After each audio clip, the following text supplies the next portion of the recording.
Magandang araw mga kaibigan. Ito, shocking development sa political landscape ng ating bansa.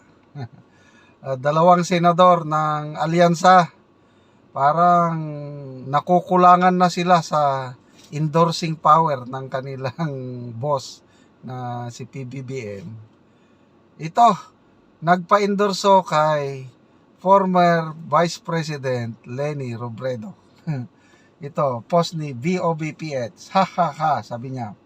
Kakampings, voting, Manny Pacquiao. Sinare niya yung Philippine Star na post. Sabi ng Philippine Star, a shocking endorsement. Nakakabiglang endorsement. Ako rin, hindi ko inakalang mangyari nito. In a surprise move, former Vice President Leni Robredo endorsed two senatorial candidates backed by her political rival, President Ferdinand Marcos Jr., Manny Pacquiao and Benhur Abalos. Okay, so tignan natin yung related story. Check, comment for story. Wala naman dito. Okay, so Karen Christine. Sabi ng mga kakampings, bobo yung boboto kay Pacquiao. Tapos ini-endorse ng mama nila. Sabi ni Fernel Joso, ha ha ha, tama ka. Gilds Torda, oh no. Si Leni pa talaga endorser, diretso sa inidoro yan. Ay nako. Lydia Bueno Binco, naglokohan lang itong mga kandidato na ito. Ferde Panganiban, Leni knows that it will benefit her 2028 plans if Sara gets impeached. So why not? Pero I'm more keen to know the justification of the kakampings. Ano naman kaya palusot ng mga ito? Jericho Merced, understandable naman yan. They really want to get Inday Sara out. If so, Leni will have a bigger chance in 2028. Posible.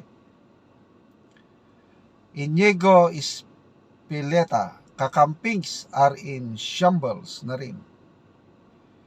Frances Ibali, desperation is real. Okay, so ito yung nakikita ko.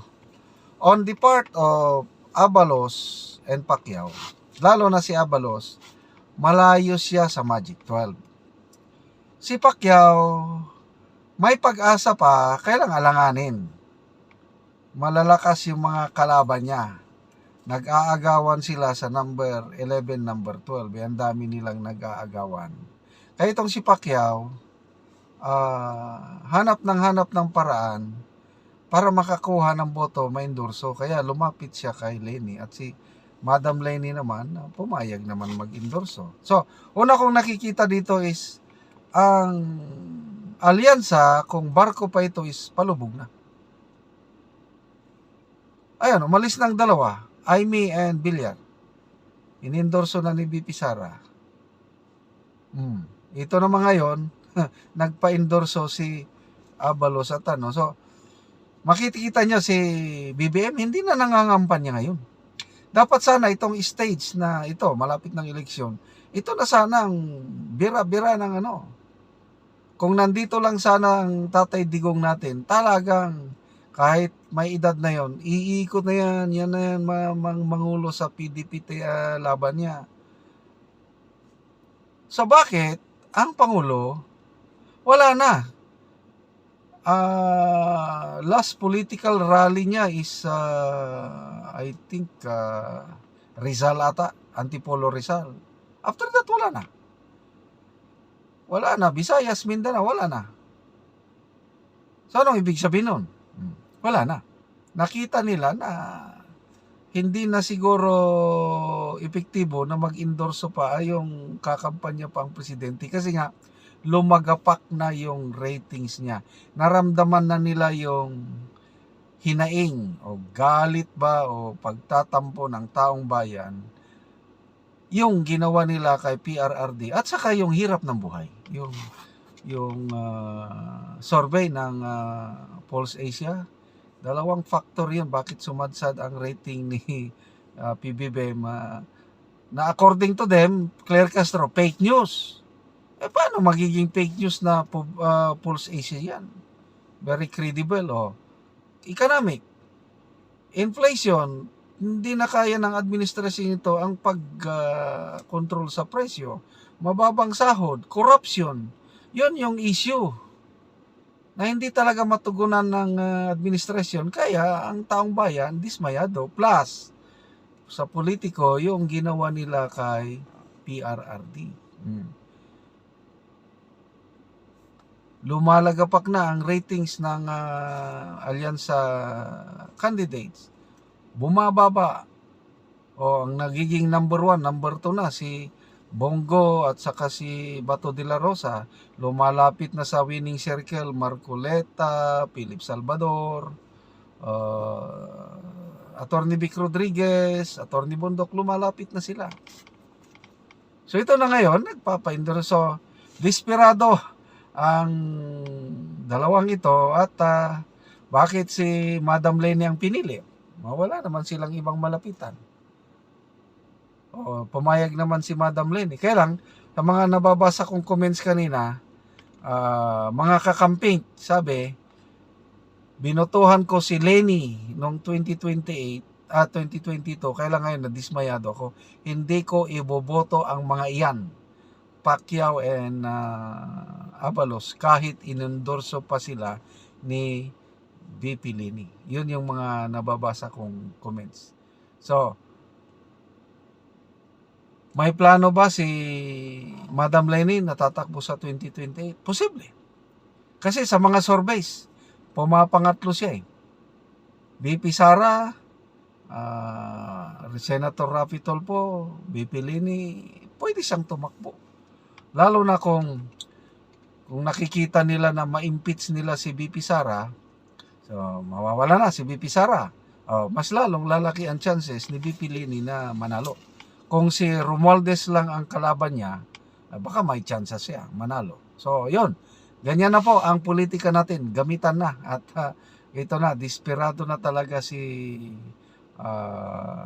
Mr. Abalos and Mr. Pacquiao nagpa-endorso kay VP Leni. So, tingnan natin kung anong resulta itong endorsement. Salamat mga kaibigan sa inyong pagsubaybay sa ating channel. Nakakatulong kayo ng malaki sa Tribong Talandig. Dahil ang sweldo natin sa channel na ito is tinutulong sa tribo.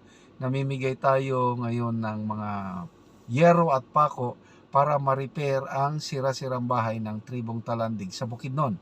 Panoorin nyo ang video na ito. Pod niyang natabangan na mo og yero. Salamat sa Ginoo nga tabangan na kami og di na gid mo nga akong abuhan.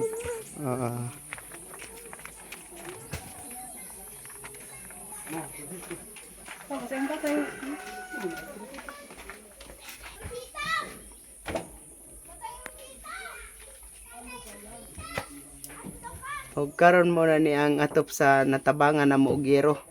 Mo na ni ang kadako sa buslot. Og makita gyud nga ang iyang yero kuan na gyud daot na gyud kayo.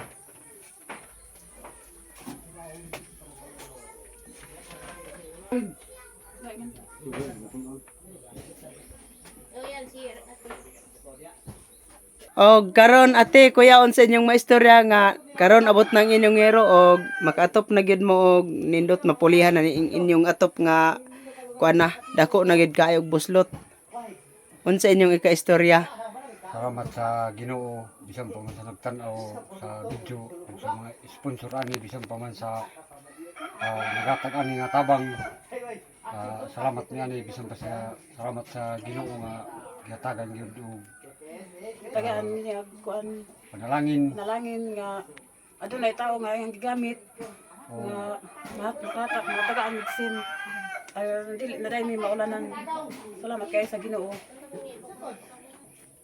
Dagang pa salamat sa tabang.